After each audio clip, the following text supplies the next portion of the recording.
सबसे पहले आपको बता दें कि पीडीपी सदर महबूबा मुफ्ती के 6 रोजा जम्मू खित्ते के दौरे का आगाज उनके मुतनाज़ा सियासी बयान से हुआ। कांग्रेस लीडर सलमान खुर्शीद की किताब में हिंदुत्व का मवाजना दाइश से किए जाने के मुद्दे पर उन्होंने कहा कि बीजेपी और आरएसएस जिन नजरियात की तशहीर कर रहे हैं उनका सनातन धर्म से कोई वास्ता नहीं है। उन्होंने कहा कि सनातन धर्म बकाए बाहमी की तालीम देता है, जबकि बीजेपी का रवैया इसके बरखिलाफ है। उन्होंने कहा कि मजहब की बुनियाद पर लोगों को निशाना बनाना और मजहब के नाम पर लोगों का कत्ल करना एक जैसा ही है। संघ एंड बीजेपी जो यहाँ जो पूरे मुल्क के अंदर लोगों को लड़ाना चाहते हैं कम्युनलिज्म के नाम पे, so they have hijack Hindutva, they have hijack Hinduism in the name of their parties. They feel कि Hinduism and Hindutva is BJP and RSS. ऐसा नहीं है। वो कहते हैं कि वासुदेवा कुटुंबकम, यानी कि पूरा दुनिया जो है, पूरा वर्ल्ड जो है वो एक फैमिली है। और हिंदू धर्म जो सनातन धर्म है दैट टीचेस अस दैट। पर जो बीजेपी और आरएसएस जो सबक पढ़ाना चाहते हैं वो ना तो हिंदुत्व है ना हिंदुइज्म। कम्युनल पार्टीज को कर सकते हैं बिल्कुल। जो कम्युनल पार्टीज हैं जो हिंदू मुस्लिम का झगड़ा करवाना चाहते हैं, जो लिंचिंग करते हैं मजहब के नाम पे, हिंदू मुस्लिम के नाम पे, उसको आप आईसिस के किसी और के साथ भी कंपेयर कर सकते हैं, because both of them kill people in the name of religion. Thank you so much. BJP के सीनियर लीडरान निर्मल सिंह और कविंद्र गुप्ता ने महबूबा मुफ्ती के इस बयान की सख्त मजम्मत की है। उन्होंने कहा कि पीडीपी सदर मुतय्यना एजेंडे के तहत मजहबी मुनाफरत फैला रही। महबूबा मुफ्ती बुखला गई है। आज उसको याद आ रही कि आरएसएस क्या है। जब हमारे साथ उसने अलायंस किया था तब उसको पता नहीं था कि डॉक्टर निर्मल सिंह भी आरएसएस का स्वयंसेवक है। तब तो आरएसएस और बीजेपी की जो उसकी सिफ्त करते हुए, प्रेस करते हुए उसके जो है मुंह सूखता था। आज पैटी पॉलिटिक्स के लिए, वोटों की राजनीति के लिए महबूबा मुफ्ती आरएसएस को आईएसआईएस के साथ कंपेयर कर रही है। आप बताओ कहाँ आरएसएस ने जो है हिंदू मुस्लिम जो है राइट्स करवाए। आप तो जम्मू में हिंदू मुस्लिम राइट्स करवाना चाहते हो, कश्मीर से तो आपने हिंदू मुस्लिम को निकाल दिया।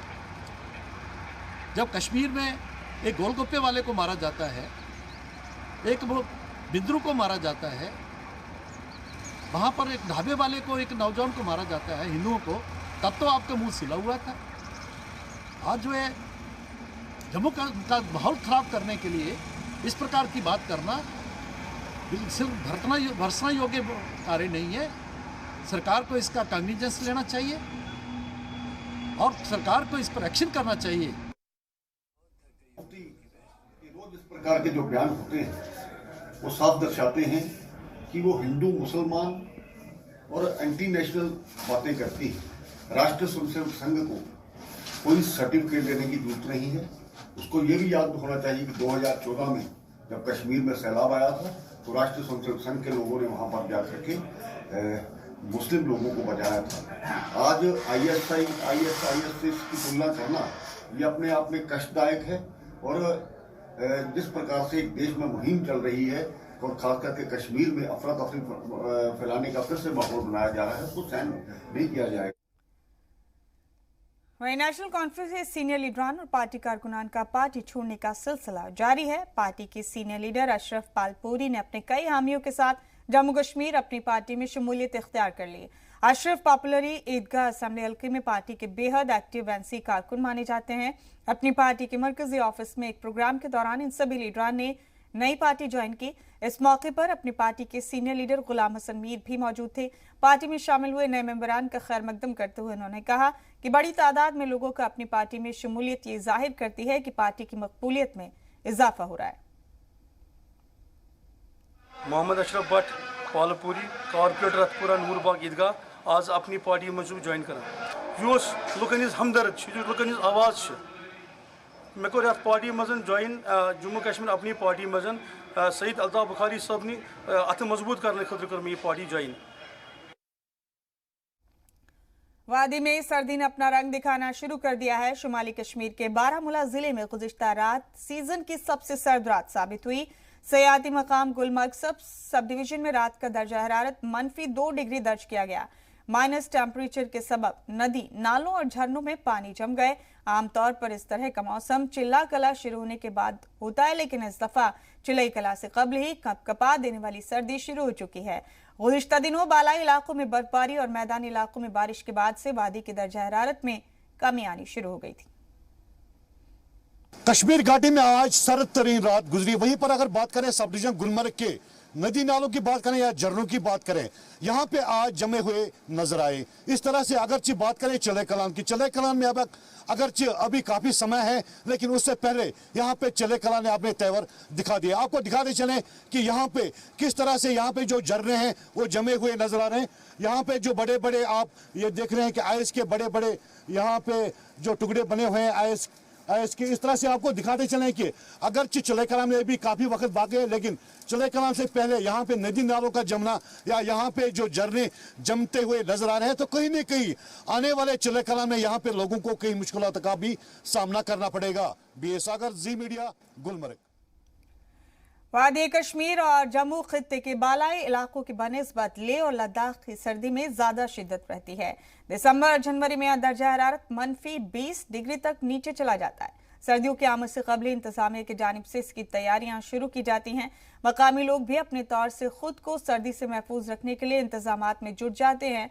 लेह में दुकानदारों ने जरूरी अशिया का जखीरा अंदाजी शुरू कर दी है। वहीं मकामी लोगों ने मार्केट से तेल, शक्कर, डीजल, पेट्रोल, दवा और दीगर जरूरी अशिया की खरीदारी शुरू कर दी है। सार्फिन से मुतालिक महकमा भी जरूरी अशिया के स्टॉक पर बराबर नजर रखे हुए। बता दें आपको कि इलाका साल के 6 महीने तक मुल्क के दूसरे हिस्सों से कटा रहता है। लद्दाख और मनाली को जोड़ने वाली सड़क पिछले अक्टूबर में बंद हो गई थी और इसी तरह श्रीनगर जाने वाली सड़क भी कुछ वक्त के लिए बंद हुई थी। मर्चेंट एसोसिएशन जो हमारा मेन होलसेलर होते हैं, वो स्टॉकिंग अभी कर रहा है, कंटिन्यूस प्रोसेस है, ये कर रहा है। लगभग 70-80% शायद स्टॉकिंग हो गया है। अभी श्रीनगर का रोड खुला है, वो अब दिसंबर में शायद बंद हो जाए, मौसम का कोई भरोसा नहीं। इसी वजह से स्टॉकिंग हमारा चल रहा है। जैसे कि कोऑपरेटिव डिपार्टमेंट ले जो है हर साल की तरह जो यूटी एडमिनिस्ट्रेशन ले और हिल डेवलपमेंट काउंसिल ले के इंस्ट्रक्शन के तहत जो पिछले साल की तरह इस साल भी विंटर स्टॉकिंग जो इस जिला बंद होने से पहले अभी तक जो है 90% स्टॉकिंग हमें हो चुका है। हर एक ब्लॉक में, जैसे कि नुब्रा, खलसे ब्लॉक, दुर्बुक, न्यूमा, हर एक ब्लॉक में 90% तकरीबन हमारा विंटर स्टॉकिंग हो चुका है। तो हमने विंटर का स्टॉक पूरा कर लिया है। तो क्योंकि नेशनल हाईवे जो मनाली था वो तो अक्टूबर में बंद हो गया, तो अभी श्रीनगर और ले जो हाईवे ये ओपन है। तो जितना भी हो सके हमारी तरफ से हमने अपना स्टॉक किया हुआ है, तो पब्लिक को सफ़र नहीं होने देंगे। जब दोनों रोड्स बंद हो जाती हैं, मनाली की भी और श्रीनगर वाली भी, तो हमें बहुत सारी प्रॉब्लम्स आ जाती हैं। हमें सारा स्टॉक पहले से हर एक चीज़ का करना पड़ता है। हमें जो है बहुत सारी आइटम जब बाद में शॉर्ट हो जाती है तो हमें बायर लाना पड़ता है और बहुत एक्सपेंसिव भी पड़ता है, तो हमें बहुत सारी प्रॉब्लम्स आ जाती हैं उससे। वादी चिनाब में एक दफा फिर सड़क हादसे में 2 अफराद की जान चली गई। रामबन के दिगडोल इलाके में एक सूमो गाड़ी के नाले में गिरने से 2 मुसाफिर जाँ बहक हो गए, जबकि 4 बच्चे समेत 12 लोग बुरी तरह जख्मी हुए। इत्तलात के मुताबिक यह हादसा कौमी शाहराह पर पेश आया। पुलिस के मुताबिक गाड़ी में 14 अफराद सवार थे और ये सभी जम्मू से बनिहाल जा रहे थे कि रास्ते में समाधि मोड़ के करीब यह हादसा पेश आया। हादसे की इत्तला मिलते ही पुलिस, CRPF, SDRF और क्विक रिस्पांस टीम मौके पर पहुंची और जख्मियों को फौरन जिला अस्पताल पहुंचाया गया। इब्तदाई इलाज के बाद सभी जख्मियों को जम्मू रेफर कर दिया गया। पुलिस जराये के मुताबिक गाड़ी सवार 9 अफराद का ताल्लुक यूपी से, जबकि 5 मकामी अफराद हैं। महलूकीन की शिनाख्त गुलजार अहमद और समीर अहमद के तौर पर हुई है। दोनों का ताल्लुक उत्तर प्रदेश से था। मुझे पुलिस कंट्रोल रूम से टेलीफोन आया कि दिगडोल के पास जो है एक सोम जो है वो सड़क से नीचे एक्सीडेंट हो गया है। तो फौरन से मैंने मेडिकल सुपरिटेंडेंट को कॉल किया। उसने जो है 2 एम्बुलेंस जो है आसपास भेजी और अलग टीम।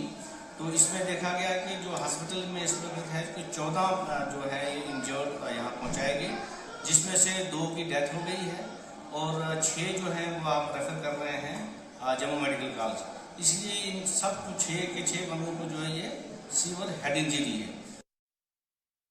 हमने जो जिंदे चढ़ाए और एक लेडीज थी और एक जेंट्स थे और 5-6 नीचे ही अभी ऑलमोस्ट नीचे ही 5-6 चढ़ा रहे हैं उनको। कौन ये सोमो है, टाटा सोमो, क्योंकि हम उससे पीछे चल रहे थे, वो सीधा नहीं।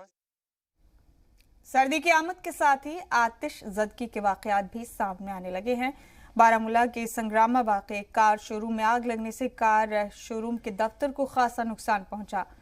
इत्तलात के मुताबिक गुज़िश्ता शाम जमकर शोरूम में अचानक आग लग गई। इत्तलात मिलते ही फायर ब्रिगेड का अमला मौके पर पहुंचा और इस पर काबू पाने में कामयाबी हासिल की।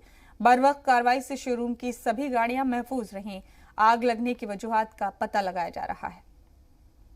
संग्रामा बारामूला में आज दौरानी शब आग की वारदात हुई, जिसमें विक्रस का जो वर्कशॉप है, जमकश के नाम से ये वर्कशॉप है, यहाँ पे विक्रस को ठीक भी किया जाता है और बेचे भी जाते हैं। इस तरह से यहाँ पे रात दौरान यहाँ पे आग नुमादार हुई तो पूरी बिल्डिंग जो है, जो जमकश की जो बिल्डिंग है जिसमें ऑफिस भी है, पूरी तरह से उसने आग ने अपने लपेट में लिया, जिससे पूरी तरह से खाकसरी बिल्डिंग हुई है। आग की वजूहात अभी तक पता नहीं चल पाया है कि आग किस तरह से लगी है। इस हवाले से J&K पुलिस जो है, पुलिस ने इस हवाले से FIR भी लॉन्च किया है और मजीद तहकीकात जो है जारी है। इस तरह से अगर हम बात करें जमकश की, लाखों रुपए की मालियत का सामान और बिल्डिंग जो है खाकसर हुई है। बी सागर, जी मीडिया, संग्रामा बारामूला। महकमा वाइल्ड लाइफ के एहलकारों ने वाटर टैंक में गिरे चीते को बाहिफाजत निकाल लिया। दाक्षीगाम पनागाह में मुंतकिल कर दिया गया और इत्तलात के मुताबिक जनूबी जिले अनंतनाग के बराकपुरा में नेम बालिग चीती 10 फीट गहरे तालाब में गिर गया था चीता, और इत्तलात मिलते ही वाइल्ड लाइफ के अमले ने उसे बाहर निकाला। बेहोशी का इंजेक्शन लगाने के बाद उसे दाक्षीगाम मुंतकिल किया गया।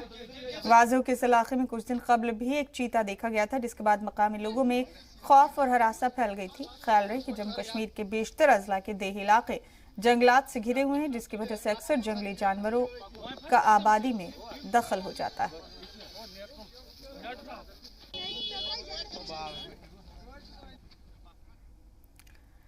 पद्मश्री अवार्ड से नवाजे गए जावेद टाक का बिजबेहरा पहुंचने पर जोरदार इस्तकबाल किया गया। बिजबेहरा पहुंचने के बाद उन्होंने माजूर बच्चों से मुलाकात की और स्कूल में मुनक्किद पेंटिंग मुकाबलों में शिरकत की। वाज़ेह कि जावेद टाक खुद भी जिस्मानी तौर पर माजूर हैं। माजूर अफराद की फलाह और बहबूद के हवाले से उनकी खिदमात का एतराफ़ करते हुए उन्हें पद्मश्री एजाज़ का मुस्तहिक समझा गया। उन्होंने माशरे के सभी तबकों के माजूर अफराद की मदद के लिए आगे आने की अपील की।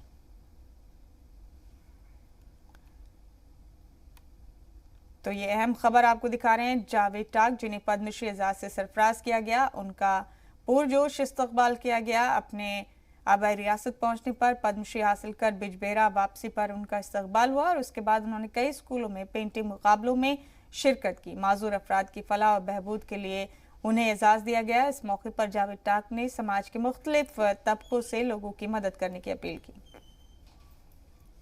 दिल्ली से आया और पद्मश्री अवार्ड मैंने पकड़ा, तो एक दो चीज़ें मेरे जहन में आती है कि जो ये अवार्ड्स मिलते हैं, एक तो ये चीज़ आती है कि ज़िंदगी में कभी इंसान को लगता है कि शायद मेरे काम को, मेरे एक्टिविटी को कोई नहीं देखता है। जब अवार्ड मैंने पकड़ा तो मुझे यही लगा कि बहुत सारे लोग दूर दूर से हम पे नज़र रखे हुए हैं, नज़र गड़ाई हम पे है, तो इसका मतलब एहसास होता है कि बहुत सारे लोग हमारे साथ हैं, चाहे वो भले ही हमारे सामने ना हो। दूसरा यह है कि इसमें एक जिम्मेदारी भी आ जाती है, ज़्यादा से ज़्यादा ट्रस्ट लोगों को हम पे आ जाता है, एक्सपेक्टेशन बढ़ जाती है। तो यही मुझे लगा ये पद्मश्री अवार्ड बड़े कंसंट्रेट किया और इस पर आगे गया और सब लोगों की मोहब्बत मिली, क्योंकि मैंने ये भी समझा इस अवार्ड को लेके कि इंसान तब तक दुनिया में किसी काबिल नहीं है जब तक वो कोई ऐसा काम नहीं करेगा जिससे लोगों में उसकी एक्सेप्टेंस बढ़ जाए। महकमा तालीम की जानिब से इस वक्त सरकारी स्कूलों में दाखिले को लेकर एक खास मुहिम चलाई जा रही है। इसके तहत बांदीपुरा में नवपुरा चौक से लेकर गुलशन चौक तक वालिदैन को अपने बच्चों को सरकारी स्कूलों में दाखिल कराने की तरगीब दी गई। जोनल एजुकेशन ऑफिसर ने बताया कि इस मुहिम के मुस्बत नताइज सामने आ रहे हैं और बेहतर तालीम सहूलियात फराहम होने के सबब सरकारी स्कूलों के तय वालिदैन का रवैया बदल रहा है। वाज़ेह कि कोविड के सबब ये मुहिम रुक गई थी। इस मुहिम को अब दोबारा शुरू किया गया है। जोनल एजुकेशन ऑफिसर ने उम्मीद जाहिर की है कि नए तालीमी साल में बड़ी तादाद में बच्चे सरकारी स्कूलों में दाखिला लेंगे। तो आज हम उम्मीद करते हैं उसी कड़ी के लिहाज से आज भी हम एक नया ड्राइव शुरू कर रहे हैं, इस साल का ड्राइव शुरू कर रहे हैं 21-22 के लिए। हम चाहते हैं, लोगों से अपील करते हैं, पेरेंट्स से अपील करते हैं कि हमारे स्कूल पे, हमारे साथी पे, हम पे भरोसा करें और अपने बच्चों को, आपने देखा होगा पिछले साल भी अपने बच्चों को भेजा, एनरोलमेंट किया, उनसे हम उम्मीद करते हैं कि वो अब नाउम्मीद नहीं हुए होंगे। और इस साल भी इंशाल्लाह हम कोशिश करेंगे कि ज़्यादा से ज़्यादा बेहतरी लाने में स्कूलों में उम्मीद करते हैं हम तमाम बच्चों वालिदैन से कि अपने बच्चों को नज़दीकी जो भी स्कूल है उनमें दाखिला करें।